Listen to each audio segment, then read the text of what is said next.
Hi guys, and welcome back.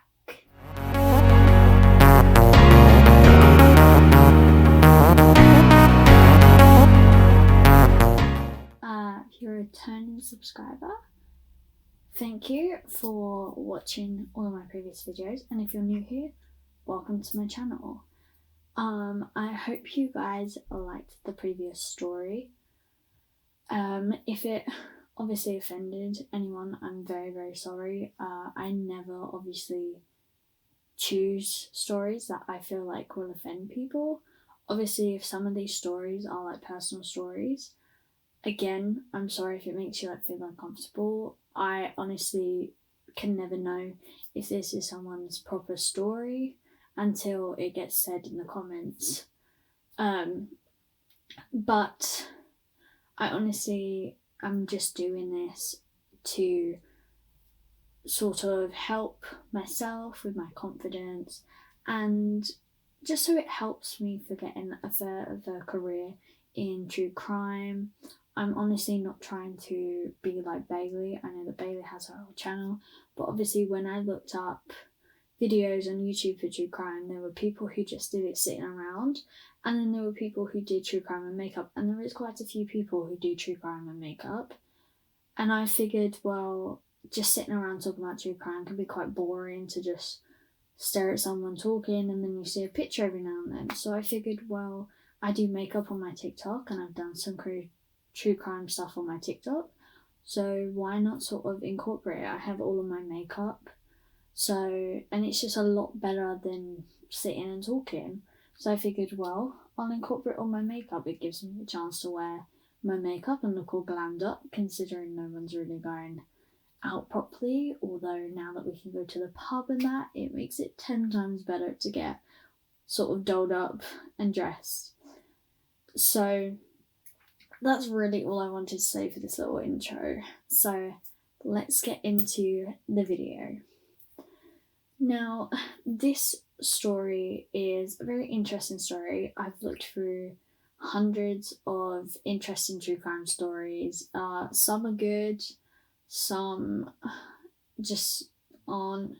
But this one was very interesting because it's kind of a, how did this happen? If this happened, it's kind of a head spinner. And I love stories like this where you really have to figure out, well, if they have these injuries, how the hell did they get them? If they're in here, how the hell did they get here? So I do love stories like this, and this one definitely intrigues me. So this story is called The Body in Room 348. It's a hotel. The Elegante. I'm pretty sure it's either Spanish or Italian, but it's called the Elegante. I think that's how you pronounce this, in Texas, in America. Obviously, most of these stories that I'll do are probably going to end up being American because for some reason America just has all of the other crime stories I can never seem to find anywhere else, although there are some from Australia that I might do in my next video. But for now, I want to talk about The Body in Room 348. Now, this one is a very big head spinner. Sorry, just sorting out my mirror. A very big head spinner because of the injuries that the victim sustained are not common, and how they got there is really hard to sort of put together,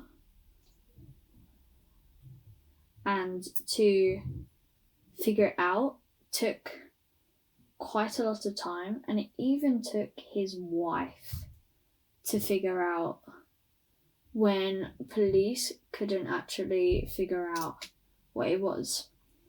There were the obvious answers, and then there were the answers that just didn't make any sense. And that's really what we want to get into, is the answers that don't make sense, the answers that leave us baffled, and the answers that kind of intrigue us. Okay, so the victim of our story, sorry, voice crack, The victim of our story is Greg Flenikin. I think that's how you say his last name. Flenikin. Now, he was, I believe, an oil engineer, and he decided to obviously spend the night in this hotel. I believe it was for some sort of work due. Now, there was nothing particularly wrong with Greg. Everyone has mainly said that he was an honourable man, he was kind, caring, sweet, and he had the occasional OCD. Yeah, let's make that the major OCD. Now, whenever Greg went away, he would always travel light and he would pack neatly, so he would never have anything on the floor. Anything that needed to be hung up to stop being wrinkled was always hung neatly. Anytime he took his shoes off, they would always be lined up against the floor. He would make sure that he had a cigarette tray next to the bed.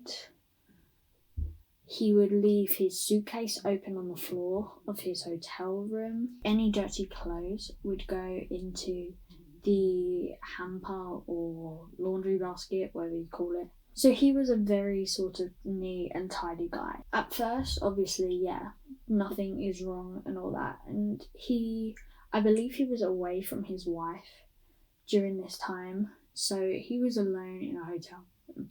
Now, he wasn't one of those that would go away on work and have people over. He was a very quiet man, and on his last day of being alive, that's very harsh, but on the day that he was killed, he actually never left the room. He ended up cranking his air conditioner all the way up. I don't know why, I can't stand a cold room. He had his cigarette, and he was watching Iron Man 2. So he was basically alone in the hotel all night by himself,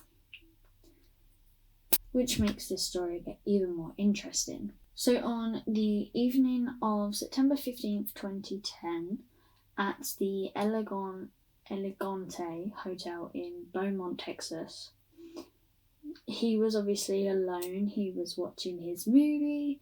He was in a nice cold room. He was smoking a cigarette. He was doing what a guy would most likely do when he's away, presumably on work. Now, unfortunately, this is kind of where it all goes downhill for him. So while he was obviously watching the movie, he got an email from his wife. They were having some issues with a computer or something at home, and he was basically emailing. They were going back and forth on emails about all of that, and he was basically telling her she was doing a great job. So he was a very sweet husband to his wife. There was no arguments, there was no physicality between them. It was a very happy marriage, basically. So some point during the end showdown, the final fight of Iron Man 2, Greg was actually struck over the head. And this wasn't a simple hit. It was a hit so blatantly hard. It was a hit so hard on the head that it could blind a man with pain. So he would be in excruciating pain for this hit. And this hit actually killed him. He managed to make it to the carpet or the rug in the hotel room, and that was basically where he died. Now, no one actually knew that he died until the next day, when his wife didn't get any messages from him, she didn't get any calls from him, and that's usually what he would do. In the morning, he would always call his wife. So I believe it was his brothers it was two of his co-workers, my apologies. It was two of his co-workers that actually drove to the hotel, and when they knocked on the door, they obviously got no answer. and they had no way in, so they had to go to the hotel manager to get a key. And this was obviously when they found the body. Now, he was obviously sprawled out on the rug, dead. And this is when the police got involved, and it all kind of turned into a whodunit, what happened kind of investigation. It all kind of went a little peaked on in this next bit. So after the co-workers found the body, Detective Scott Apple showed up round about an hour later, and at first this case, it didn't really mean anything to him, considering there was no signs that there'd been a break-in, there was no forced entry on the doors. He started to think that this was all sort of natural causes. There was no pills anywhere, there was money still in his pocket, so it wasn't a robbery, so break-in and robbery were all out of the question. His neighbours never heard anything that night. They didn't hear the guy die, they didn't hear anyone enter or exit the room. So to everyone, it did seem like this was just maybe a heart attack or any kind of natural cause in a way, but it definitely wasn't the main three of a break-in, a drug overdose, or a robbery. So considering obviously there was no signs of any of this, they continued to do their normal job. There was a photographer that took pictures of the crime scene, and they obviously ordered an autopsy for the body to find out what could have possibly have caused this man to die. So people think that the only mystery that could have caused him to die would have been medical. There would have been no other mystery or no other reason as to why he died and why no one could really figure out what had happened to him. If it wasn't drug related, break-in, robbery, or any sort of that, they would have to figure out who killed him, why, did he have any enemies, did someone want him dead?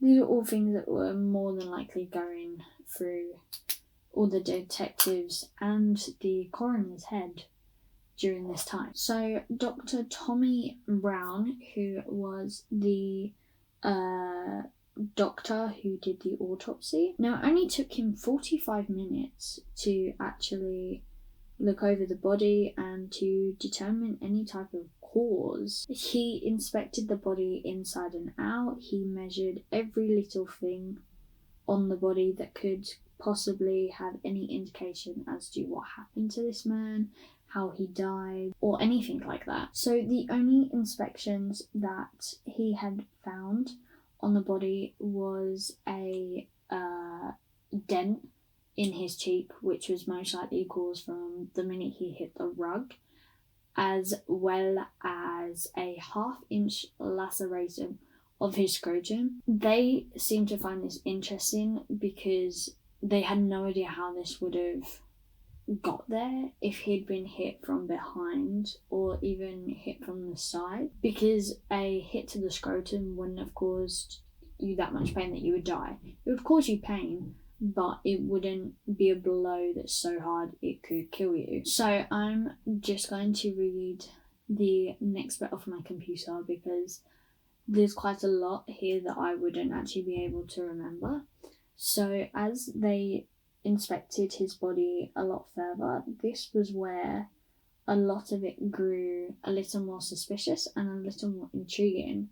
Now, while they were doing their autopsy and inspecting, and upon finding the sort of dent in his cheek and the laceration across his scrotum, they also found that when they opened up his torso, there was a excessive amount of blood and a lot of internal damage. A lot of partly digested food had been torn from his intestines, which I found to be really gross. And he found small lacerations there on his stomach and his liver, and 2 broken bones, as well as a hole in the right atrium of his heart. Now, all of these would have been a clear indication of trauma.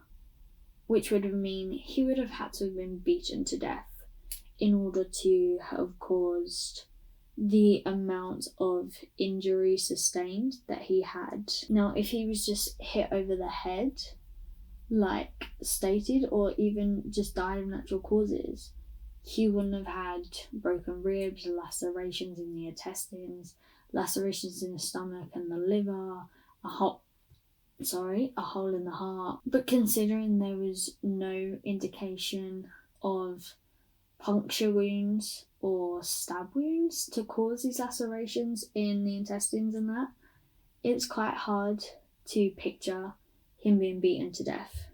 So the damage to his insides concluded that he would have had to have taken a blow to the chest so hard that it could have done all of this damage, as well as there was a lot of problems and sort of injuries around his genital area, which would mean he would have to have been kicked really hard in order to achieve any of these. So what exactly happened to him? People classed it as a homicide now, rather than just a dying of natural causes, but no one actually understood how he got these injuries.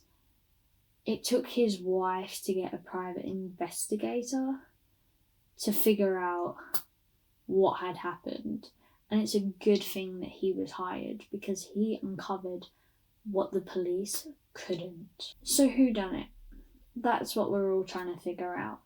Now, when Detective Apple got the call from Dr. Brown, he was very surprised with what he heard, and it surprised Dr. Brown as well, considering the amount of trauma that he received from his injuries is what Dr. Brown said he usually saw in crash victims or someone found under a heavy fallen object, not someone who had been alone in a hotel room all night and was found dead on a rug.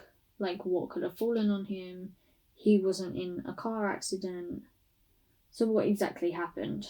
So this case actually went on for quite a long time, 6 months into the case, and Detective Apple was still highly confused on what had happened to him. There was nothing that could truly explain his injuries, and he was mainly stuck. The physical evidence just didn't add up. It didn't conclude with what you would usually see in a victim, and it just didn't make sense. He had cracked ribs, he had inner organ tears, he had a heart rupture, he had so many injuries that there was no damage whatsoever to his torso. Now, to get these, there would have had to have been severe bruising on the rib cage.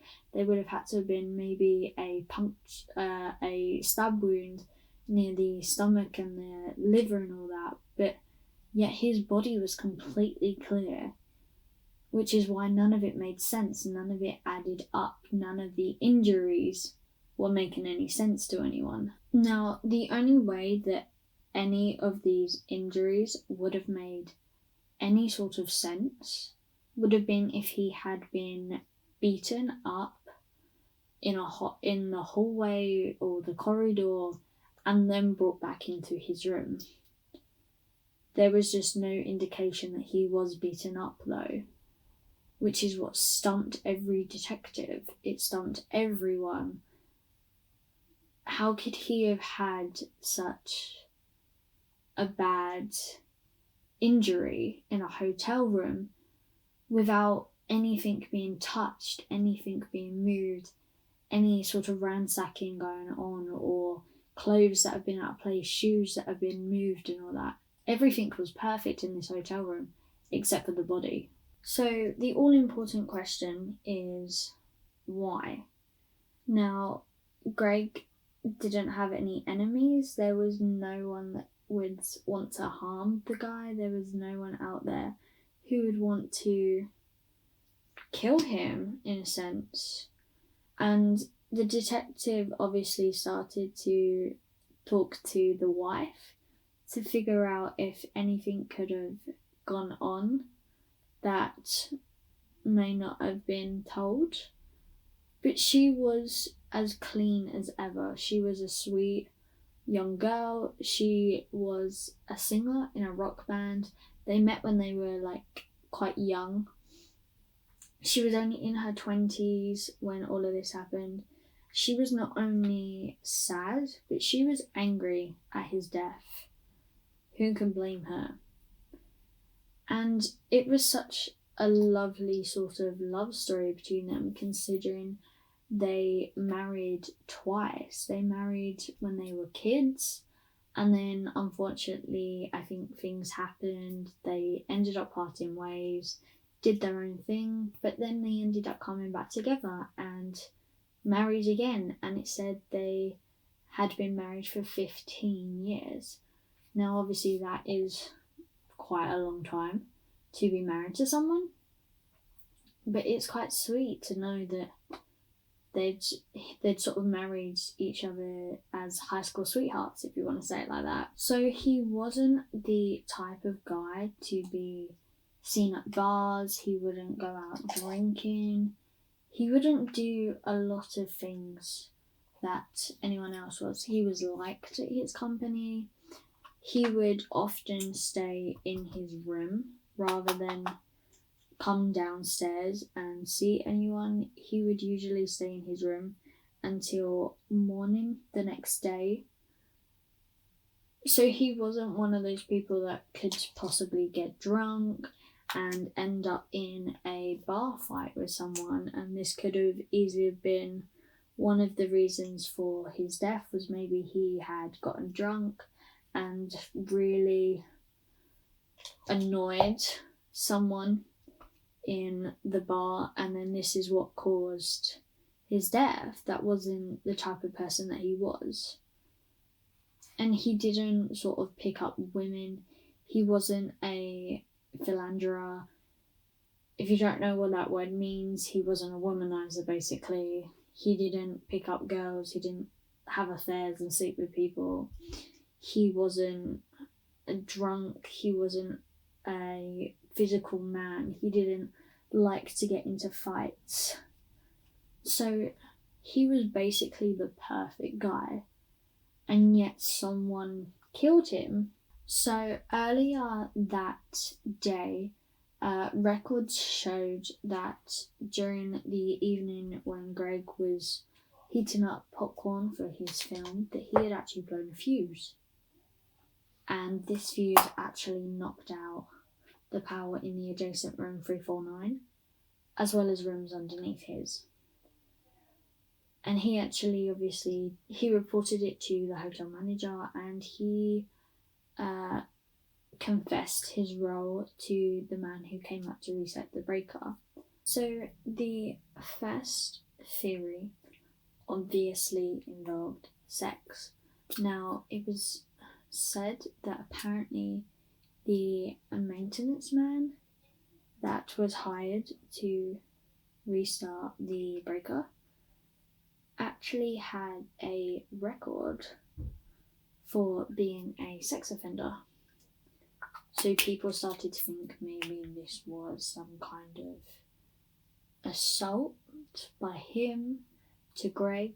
However, this theory actually never truly developed past being a wild suspicion.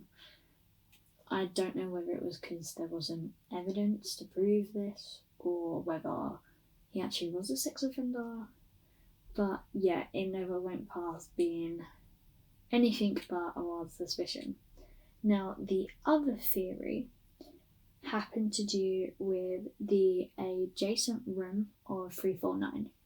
Now, there was some oil workers who were in that room, and it was said that they would often go back and forth from each other's rooms, having drinks and all that. So people all seem to think that maybe he could have easily have got into their business or had started an argument with one of them, and they maybe had exchanged words and ended up having an argument leading to a fight, which then led to him dying. It would then also mean that they would have dragged him back into the room and placed him down, or he could have been beaten so badly that the minute he got back into his room, he basically collapsed. And this was how he got into the position that he was found in. Obviously, the detectives and the police all questioned the men who were in the adjacent room to him. However, all of their alibis were true, and none of them had actually interacted with Greg that night. So this was the second theory that was basically thrown out the window. So they were back to square one, basically. They had no witnesses, they had no evidence, they had no killer, and it was basically becoming a ghost town in a way of trying to figure out what had actually happened to the body. So 9 days after Greg's death, Apple and some police officers decided to go back to the hotel, this time wearing a hidden camera in order to question some of the people that were in the lobby. This way they could encounter them as friendly people and then get their confession if they confessed to killing the man. However, this did not happen. Now, some of the stuff that was obviously said was Apple kind of wanted to find out if anyone had seen anything, seen anyone enter or exit the room, if anyone had heard anything, if they heard something fall on him, if he shouted for help. However, none of the men could give up any of that information to him, and it was like nothing had happened and the guy had just suddenly died. No one heard, no one saw, nothing.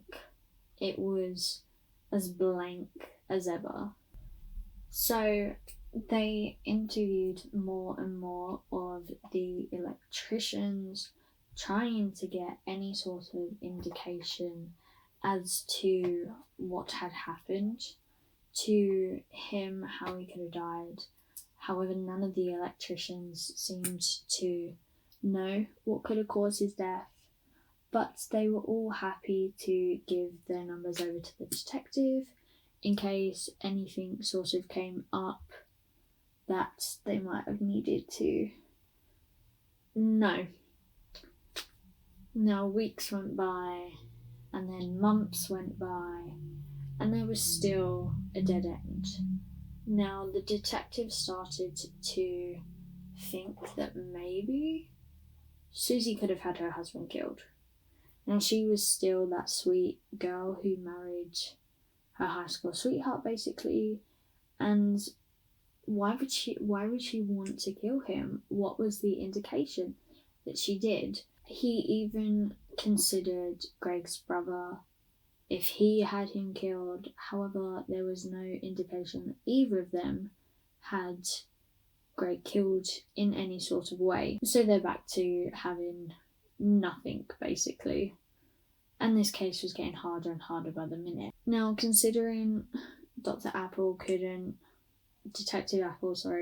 couldn't come up with any sort of indication or even explanation as to how Greg died or who wanted to kill him, the family put up a 50 grand reward for anyone who knew of any information of any kind, but this reward did nothing. No one came forward, no one had any inkling as to what had happened to him, and it just became a dead end. Now, this was when the private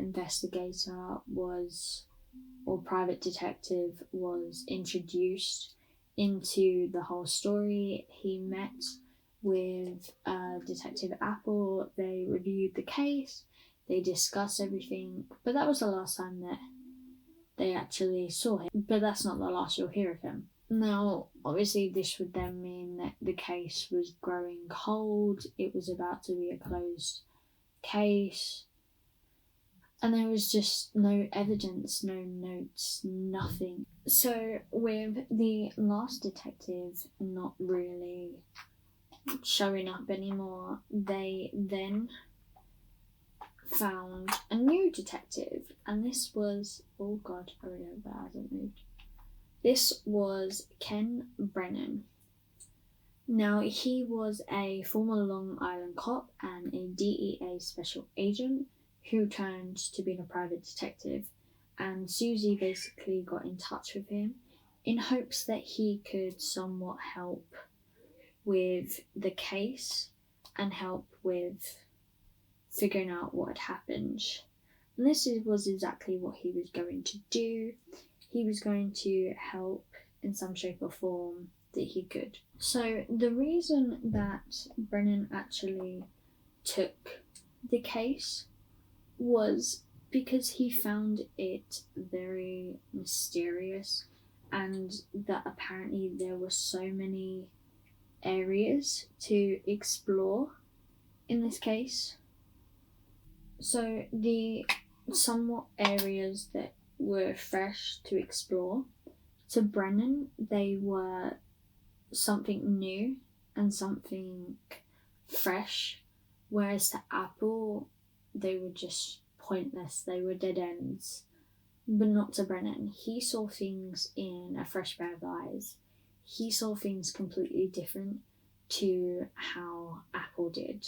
So he worked with Susie first.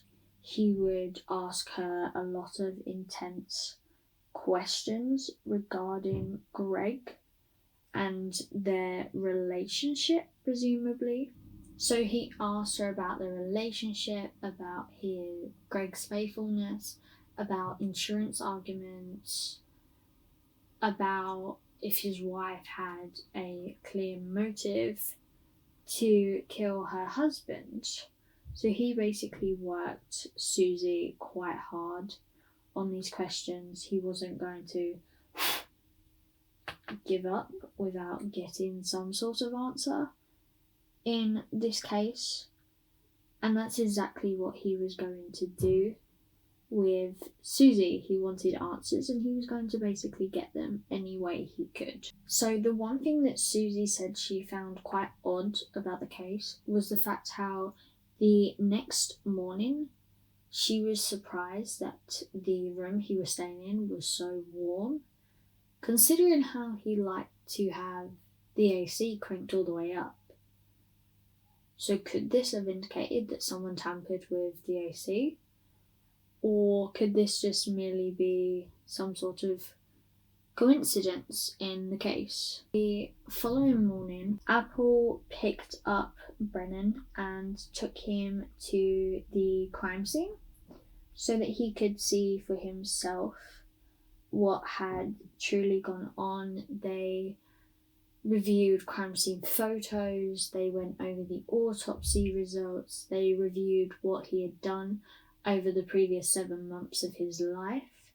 They basically wanted to go over every inch just to make sure that there was nothing left out, or if anything came up that was not coincidental and it could have been a planned assault, basically. So anything in this case could have been hardcore evidence for finding out how Greg could have died. After they looked over all the evidence, Brennan then turned around and said, "I think I know how he died, I think I know when he died, and I think I know who killed him, and I think I know how we're going to catch him." Now this was very surprising, considering no one knew anything. No one had significant evidence, and yet this detective, or private investigator, comes in and says that he knows exactly what happened to the guy and how. It didn't make a lot of sense to everyone. It didn't basically make anything, but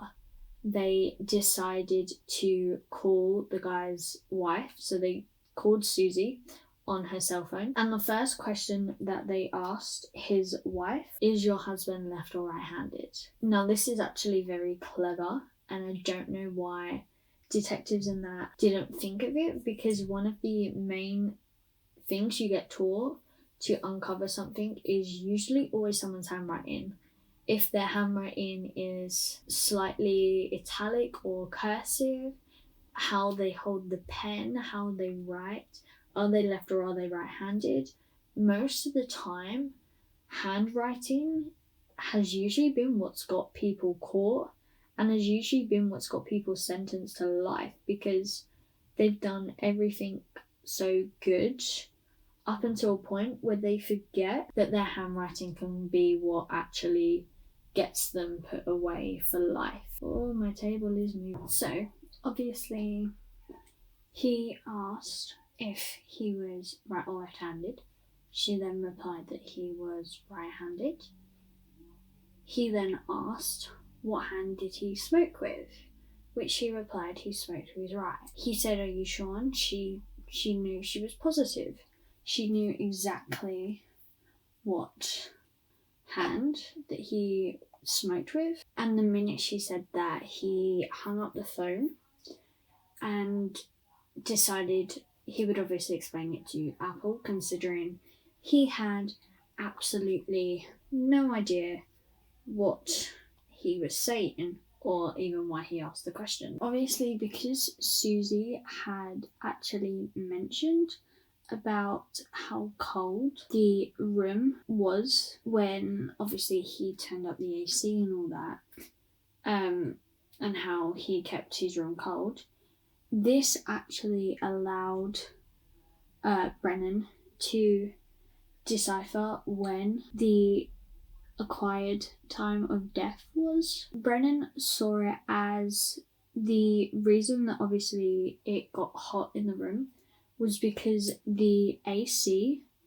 had shut down when Greg blew the circuit earlier that day. So obviously the AC would have got very, very hot and would have made the room extremely hot compared to the way that he liked it. This actually allowed proof via the cameras that actually showed he was alive and well at around 8:30 p.m. The movie resumed and he obviously forgot to flip the AC back on, which explained why the room got very hot. Since he forgot to turn the AC back on, it would have taken him around about a minute to actually start to realise how hot the room was beginning to get. And by the time that he actually got up to turn it off and go change it, he was already dead. So he had no chance, basically. That would obviously explain the main reason why the room was so warm when he died. They obviously ruled out how he could have been beaten up in the hallway. So obviously if he was beaten up in the hallway, it would explain why no one heard anything in the room, why nothing was basically making sense.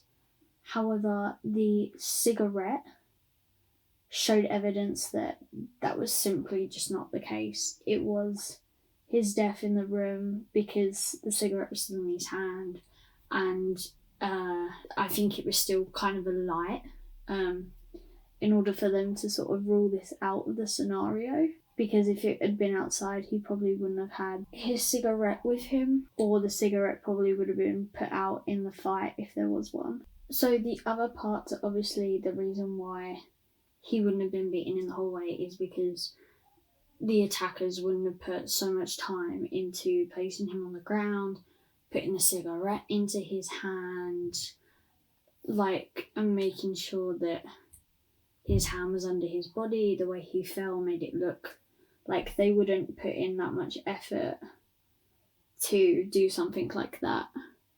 So as Brennan pieced everything together, it actually showed a clearer picture as to why the cigarette was in his left hand.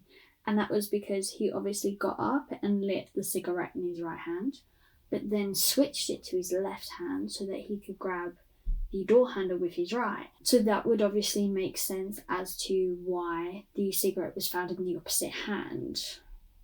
So Greg obviously couldn't have been beaten to death in his room. The evidence suggested otherwise.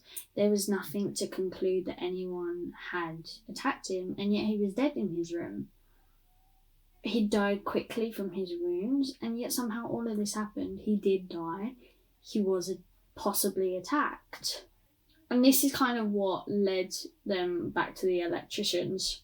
So it also led back to the second scenario that was brought up earlier on how he could have easily got into a fight with the electricians, considering their room had blown from the circuit that he cut out. It would obviously explain how they could have gone to him, and they could easily have been drunk. They may have confronted him in the doorway, exchanged words, and basically kicked him to death right then and there. But obviously they explained that they spoke to the guys and that everything seemed fine and all that, but something still wasn't adding up. How could it have possibly have happened? So it started to come into terms of how could the injuries have been sustained, what could have caused them, and that's when the lacerations to the scrotum kind of like made a little bit more sense. They started to figure out that it could have been caused from like a steel-toed boot, and like that could have been what could have caused the powerful kick to him. However, construction workers don't wear them. They wear construction boots. They wouldn't need a steel-toed boot at all. 7 months had basically gone by since Greg was killed, and they were still hooked on going to the electricians and figuring out if any of them had a role to play, or even if they heard anything at all that they just weren't telling. And obviously there was, I believe, 4 electricians who hadn't been interviewed, and one of them, by the name of Aaron Bork, I think that's how you say that, Bork, said that he heard something about a gun going off. Now, he's the only person to ever mention a gun, to mention hearing anything, and it's just weird considering there is no sort of gun, like bullet, there's no bullet wound, there's no entry for a bullet. It just didn't make sense for adding up into the situation, but it was definitely something new in the case. However, Apple actually corrected him and said that no, this was a different man. This was a man who died in a fight, or got into a fight at the Elegante hotel. So there was obviously no lead on that gun, considering he was probably more than likely thinking of a different case, which is understandable considering it said that there was around 10, there'd only ever been 10 like deaths in Beaumont. I think it is Beaumont, Texas, I believe it is. So they decided to go back to the hotel and try and look for a bullet, maybe to see if the story sort of matched in any way, or if maybe there was some sort of bullet wound that was a part of it. So they got back to the hotel, they went up to the room, and they obviously inspected the floor, they went through all of the furniture, they looked over everything in the room, the walls, anything that could suggest that there was a bullet mark in the wall from where the bullet had hit it. Maybe there was a bullet actually on the floor or in any of the furniture. They were basically looking for any sort of evidence to suggest that maybe a gun had actually been involved in this case, but they found nothing. Obviously they had shone flashlights on all the furnitures. They were on their hands and knees looking in the furniture, looking under the furniture, trying to find a bullet that wasn't actually there in the first place. So it didn't help them. And Brennan was starting to get very frustrated at this point. He was starting to lose all sort of hope and starting to feel like they would never actually find out how he died. He was still convinced that somehow a gun had been involved, even though there was no evidence of a bullet and evidence of gun foul play in a sense. There was no bullet wound, there was no bullet exit wound, There was no markings in the walls from the bullet. As they were giving up and they were about to leave, this was when he actually noticed something interesting, and that was actually a mark along the wall just by the door that was connected to the adjacent room, and it showed that the mark was actually a repair job. So this could have actually indicated why they couldn't find a bullet wound, why there was no indication of a bullet wound in the wall or anywhere. And this could actually show that someone knew exactly what they were doing. They knew the rooms would be a joint. They knew how they could kill him without anyone hearing anything.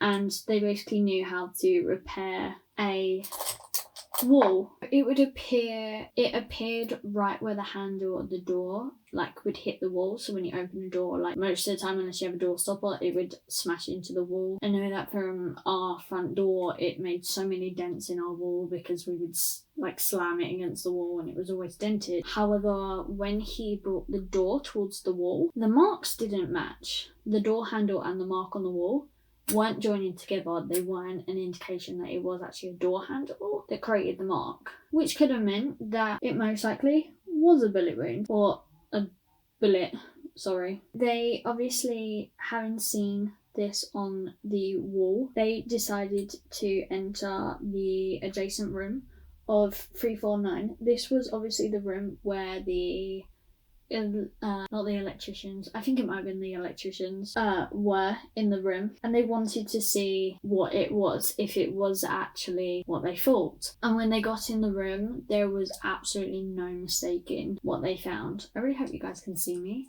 I might have to turn my LED light on.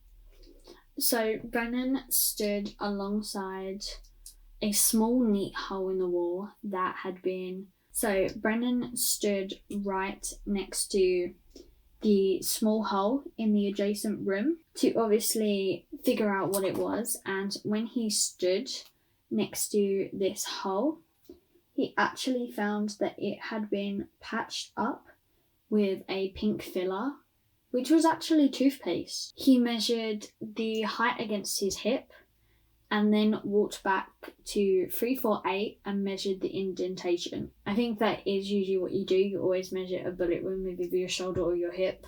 I think I could be wrong, but I think that is usually sometimes how it was if you're trying to work out where a bullet came from. And when he obviously walked back into Greg's room and went to the indentation in the wall and matched it to his hip, they actually matched, which meant that it went straight from 349 through the wall into the other room. So this small hole that was in 349 marked the entry point, and the larger indentation in 348 matched the exit. So it was, in fact, a gun. The crime scene investigators actually decided to take a closer look at these holes. They shone lasers through, and from where the hole was, it actually shone straight to where Greg was on the bed, sitting, smoking, eating candy, watching the film. It all sort of lined up, and it proves that he was actually shot. He wasn't beaten to death. He wasn't any of that. He was literally shot straight through a window, straight through a wall. Sorry. This actually would explain quite a lot, and maybe it would give them a better inkling as to finding how he got all of the bruises. So they actually examined the body once again to see if they could have any more luck in finding out what had happened. As they obviously examined the body again, they cut the body open, they examined his organs, they went basically through everything again just to double check, and when the results came back, it suggested that obviously he hadn't died from natural causes but actually died from a severe beating. Now, they wanted him to say that this was a careful observation, but they were wrong, and that he missed everything but a bullet wound, that he would end up missing the manner of all things being that of a bullet wound, and this could cause a case to blow up in any form if you miss an evidence such as a bullet wound. However, bullet wounds usually are quite hard to find if it goes into a certain area in the body. A lot of the times you can't find it until you do proper like surgery at most, and even then it still surprises some people when they find where a bullet wound is. So obviously now that they knew that it most likely was a bullet wound that killed him, they obviously had to go back to the coronary office, I think that's what it's called, to justify that the report was wrong, that it was actually a bullet wound, because obviously testifying in court that someone had been shot when the coroner had already concluded that it was actually a severe beating is actually very, very hard to do, considering you're going against what someone has ruled out when they've examined a body and all that. So they needed significant evidence to prove that it was actually a bullet wound. So obviously when they got to Brown's office, it was messy. There was papers everywhere. There was files filled all the way to the top. It wasn't not like as neat as they thought it could be for a coroner. And they obviously found him there, and he obviously asked if they found the killers, if they found out like if they caught the guy that beat him up, and obviously their reply would no, they didn't. And he knew exactly what the next line would be, and he obviously replied with, you're trying to tell me that this man was shot. And he then followed that up with saying, I'm telling you he wasn't shot. He's a coroner. He knows where certain things are. He knows how to examine a body. He will go with his judgment. He will not exclude anything for someone else. It's not what a coroner would do. It's not what they're like. It's just not like their first inkling is what they always end up going with. And sometimes that can actually end up being the wrong thing. So obviously after hearing that it could possibly have been a bullet wound, the doctor, Doc Brown, he actually didn't want to get the body exhumed. Mainly because exhuming a body is extremely stressful. There's so much paperwork that's involved. There's just so much work that he didn't want to do, and he didn't believe that it could have been a bullet wound, because he was downright certain that it wasn't, that it was being severely beaten. Now, I will somewhat repeat the conversation. However, I'm just going to exclude a few words, mainly because I don't really want to get told off by YouTube for these words. So we're just going to exclude some of the words. So they basically started the conversation about how all the ovens that they cremate the bodies were very hot, and they would melt any sort of metal fragment. So if there was a bullet in the body, it would not be there now, basically, considering it would have been melted down. So Brennan actually asked Brown for the autopsy pictures so that they could go through them and they could see what they would find. So Brown obviously humoured them. He got the autopsy photos. In his head, he was like, yeah, it's not a bullet wound. They're going to be humiliated when they figure out that it's not, and they ended up passing them back and forth between the desk, and Brennan would start pointing out a bunch of things. So he went through basically asking him what this is, what that is, and so he obviously replied with that's the liver and that's the intestines. So Brennan obviously knew exactly what he was looking at. He knew the bullet had entered George's scrotum and actually tore him up. So where it entered through his scrotum, it would have caused the injury that happened. It would have broke a rib. It would have basically punctured his not punctured, but it would have tore through his stomach, it would have tore through his liver, it would have done exactly what the internal injuries would have caused without there being any sort of bullet wound on the outside or any sort of injuries on the outside. This would have mainly been because obviously the scrotum is very soft,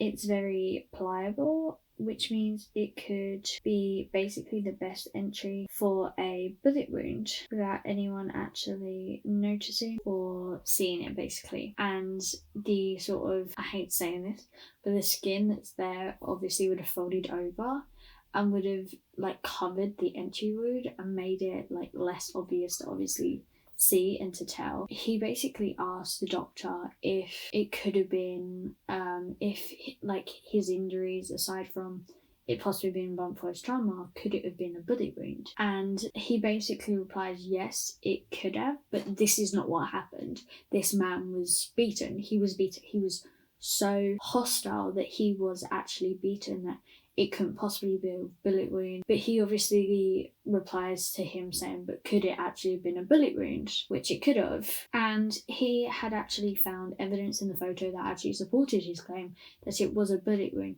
And this is what actually made Brown reconsider what he had thought of. So when he showed him the photo, he actually showed him the photo of the heart that the detectives like sort of took and basically said that's a bullet hole. And the doc obviously had to look at it and he was like, what? No, it's not.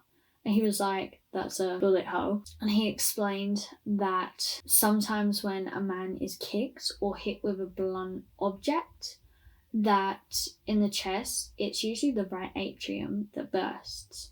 And that's exactly what happened. There was obviously a hole in the right atrium, which was in fact the bullet hole. And this was when Brown actually took a while before he replied with the media was going to kill him, because he'd put it out there that he'd been beaten to death, that it was blunt force trauma and all that. So when you put out obviously a fake news, it can circulate in so many different ways. So they obviously took two guys from the room next door and obviously questioned them on what they heard from next door and all the details they could recall. So obviously they came all the way down to Beaumont to see the guys that were next door and to obviously question them about the guy that was in the adjacent room to them and make sure that they could recall every detail of that night and hopefully not missing out any details. So they sat them down in an interview room, as you do, and obviously explained how it would go, what would happen, and basically just telling them that they couldn't leave out any details. So they recalled the night and they record basically everything, and they were trying to remember every detail. However, they left out the part about the gun. The detectives didn't actually push them on the gun. I don't particularly know why, but they did.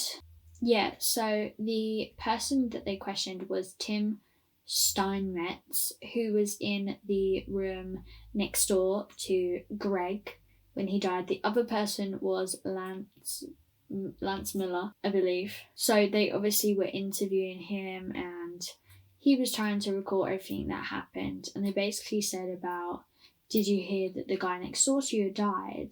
He said he did, but he wasn't sure what was going on. He didn't know like what had happened. There was no commotion next door. There was no banging. There was like no gunshot or whatever. So it was all kind of weird, basically. And being detectives that they were, they obviously wrote down notes, they wrote down his statement, they tried to obviously match it and make sure that it was obviously good to go. So obviously after they finished their statement, he asked, like, was that it? Is there anything else you want to ask me? And they basically just replied with, that's it, like, there's nothing else.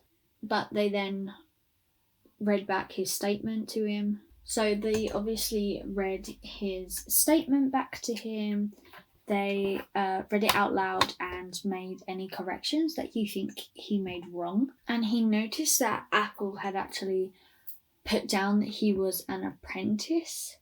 So he changed that to a journalman, as well as like a few other little things that was going on in the interview that he changed. And they brought in a local cop to notarize a statement right in front of Tim. So he was feeling like pretty good with his statement. He knew he wouldn't be lying. He knew that everything would be fine. His statement was fine. Everyone sort of believes that he was good. And that was right up until he stood up to go. However, this time when he said is that it, Brennan's reply was a lot more harsh. It wasn't as kind as it was before. And he basically said it was until you signed that statement. And now we have a problem. So he's obviously starting to panic. He's starting to worry and wonder, well, what's happened? So he sat back down, and he knew that like he wouldn't be able to go until whatever it was sorted. So Brennan kind of became the bad cop in this situation and basically told him he had to say what really happened that day. Obviously, bearing in mind he hadn't brought up the gun, and the detectives knew about the gun, but they didn't push him on it, just to see if he would actually say about the gun or not. Because obviously he turned around and said that they all know what happened, and if he didn't reveal the truth, then he would actually go to jail. And him and Lance would both end up arrested for what they did. And he, at this point, is very confused. He's wondering, why the hell am I going to jail? What did I do? But obviously they know what happened, and they falsified a police report, and obviously that is a criminal offence. So, unlike Brennan, Apple was a lot more the good cop. He was speaking more gentlier. He was more calm, and he was like more trying to get him to confess than Brennan was by pushing and pushing. So he basically said that they know what happened, and that they realise that obviously they're being a noble friend and they're trying to protect their friend, but like they've got to think of themselves and their whole family and what they're going to do. And this is what made him snap. And he ended up revealing the whole story. So I'm literally going to read the story from here because I cannot remember this whole thing. So the story that came out was corroborated later that same day on June 1st, 2011, in an interview with Trent Passano, who had been in the same room as them. Between the two accounts, the following scenario emerged. They had been drinking beer. Miller asked Passano to fetch a bottle of whiskey from his car and to also bring up his pistol, which was a 9mm pistol. When Passano returned, Miller took out the handgun and, to the others' alarm, started playing with it. He pointed it at Steinmetz, who dropped to the floor and cursed at him. And he was then pointing it in Passano's direction at the foot of the bed when he fired it, and it went off. This would explain the bullet hole in the wall and how. Passano thought for a second that he had been hit, but then turned to see a hole in the wall behind him. Muller freaked out, and he bundled up the gun and took it back out to his car. When he returned, Passano had left for his own room disgusted, and Miller and Steinmetz went downstairs to the bar. So although it was an accident because he was playing around and he accidentally fired it, it obviously did go through the wall, and it obviously killed an innocent man who was just spending his day in a hotel room. Obviously, why he was playing with a 9mm handgun, I want to understand, because everyone knows if you play with it and like you don't have the safety on, it's going to fire. So obviously this was a story, but they weren't 100% sure if anyone was actually in the next room until they remembered they heard someone in the room coughing very late after midnight when they came back from the bar. No, he held nothing back in this statement. He was revealing more and more and more the more he talked. Now, this is kind of like a detective's greatest thing, because like it's where the quote, "the truth will set you free," basically comes from. And that's basically what happens. The minute he started, he could not stop revealing the truth. And his second statement, the truthful one, actually laid out the whole thing, and he felt that it was actually good to get it off his chest. He didn't want to hold in this sort of lie anymore. He didn't want any of that on his chest. But obviously it would mean that he would now like be arrested. And when they saw the police at room 348 the next morning and they saw the gurney, they were disturbed, and he told them that he thought he killed the guy. The only detail that didn't actually fit in the business was the hearing of the cough when they returned from the bar, mainly because they wasn't 100% sure, because if it was true and he did cough, then that would have meant he survived the bullet wound, because it would have happened after he would have died, because it would obviously mean that he would have lived far longer than the coroner believed that he did, and it would not alter the cause of death.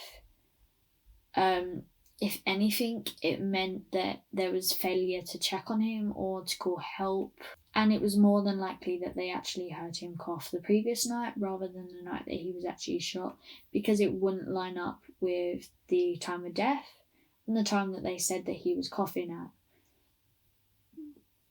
And considering they were in the next room to him, they'd been drunk all night, and fixing the fact that he coughed late at night after he died was actually the part of the story that contradicted the reconstruction, but they clung to what they had and knew what they wanted. So this next bit actually gets quite interesting. Although I've basically finished my makeup, I'm still going to finish the story. So they actually got Tim to phone Lance and basically tell him that he told them all the story. Now, while he was doing this, obviously they were recording the conversation, more than likely to obviously get him to confess. And if he found out that Tim confessed, maybe he would then confess as well. So he obviously told him like what had happened, and that obviously he said to him that he was going to get up and leave because his lawyer said so, and that he told them like the full story. But then he also said that they obviously knew that he was lying, and they told him to sit down and tell him the actual truth. So this is obviously when there was a long silence on the other end of the call, and however, Tim kind of continued the story, and Miller actually asked, like, did you say about the gun going off? Like, did you mention that? And like he basically said, well, I'd get in trouble if I didn't tell them the story. I couldn't leave out any details. Like, and he basically explained to him how like he was scared, that he was like, oh, okay, like I need to tell them the truth. So he did, and he basically explained to Miller that the guy actually died from a gunshot, and he didn't obviously believe him. And he actually refused to believe that he could have died from a gunshot. And they actually kind of went back and forth on this call. There was a lot of sort of, are you sure, like arguments going on. The lawyer actually obtained the autopsy report in order to prove what he was saying, and actually ended up assuring him that it wasn't a bullet wound that killed him. So obviously the autopsy report kind of like didn't really show, unless you proper saw it, what had actually happened. And by this time the story was everywhere. It was all over the news, it was in newspapers. There wasn't a single person that didn't hear about this story. Case closed. This is like the title of what's on here. But Brennan had flown to Beaumont on October 29th of 2012 to join Susie and the others while they were all on the sentencing of Lance. And obviously he was very worried about when the judge would start reading out the statement and all that. And the electrician had entered a no contest plea for manslaughter, so he basically pleaded no for manslaughter. And the judge had basically been going on about how he saw the whole thing as nothing but just a terrible accident, and I guess in some cases, yeah, it is, because like he didn't mean to pull the trigger, he didn't mean to set the gun off. Like, they were just mucking about, but again, he shouldn't have had a 9mm, he shouldn't have been pointing it at anyone, he shouldn't have basically pulled the trigger, he should have basically had safety on. But the judge, although he said it was a terrible decision, actually started to go into a long list of irresponsible choices, and this is what made Brennan actually change his mind on thinking that like Lance would only get a year or something because it was a terrible accident. But when he started going through a long list of all the stuff, he actually realised that, okay, this could actually be longer than a year. So he actually gave Miller 10 years, half of what the law actually allowed. So I'm pretty sure it would have been 25 years to life. So it's just a little under half, because it's usually 25 years to life, like manslaughter or like first degree. I think, I'm pretty sure that's what it is. Most of the time you hear 25 years to life. So he apologised in court, but it didn't really matter. Although he was sincere, it came at the worst possible time. It didn't matter. It wasn't going to save him. It wasn't going to reduce his sentence. It didn't really matter at this point in time. Considering his apology wouldn't have mattered because he was drunkenly playing around with a gun, and this would have taken over everything that he had and anything that he would have pleaded for. So obviously they, even if the bullet didn't kill him, they still suggested that the bullet could have, to the atrium, could have caused a heart attack, and this is what could have ended up killing him. But still, there was a bullet wound that went into him, there was a bullet that caused his death.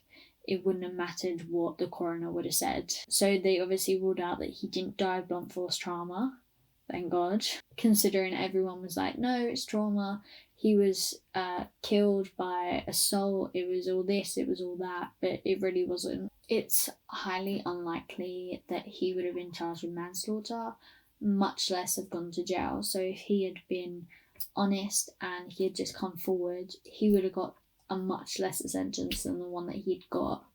But because he didn't, he obviously got the charge for manslaughter. So they obviously had many meetings with the guy's lawyer as well as the wife, and it actually erupted into a very heated argument between the lawyer and Brennan, considering the lawyer had actually kept the gun in a safe. And this is at the point where Brennan's anger actually got way out of hand and he basically lost it. So I'm not actually going to repeat what he says because there's quite a lot of swear words in it. So I'm definitely not going to repeat what he says. But obviously Lance did get sentenced. He was served 10 years in prison, and after he was sentenced, Brennan and Apple went out to celebrate that they solved the case. They went out for cocktails and they actually made plans to go play golf together.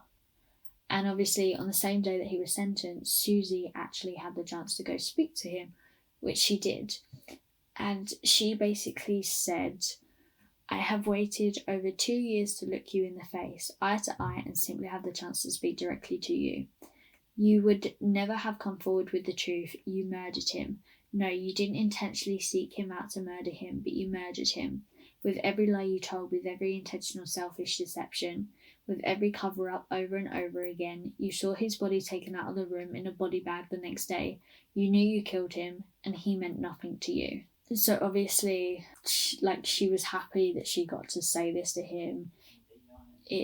So Susie obviously stayed in the courtroom, and she was so happy when he was convicted, and she obviously saw how he looked terribly shocked, and she thought that that was great, that he was shocked, but he was not as shocked as her husband was.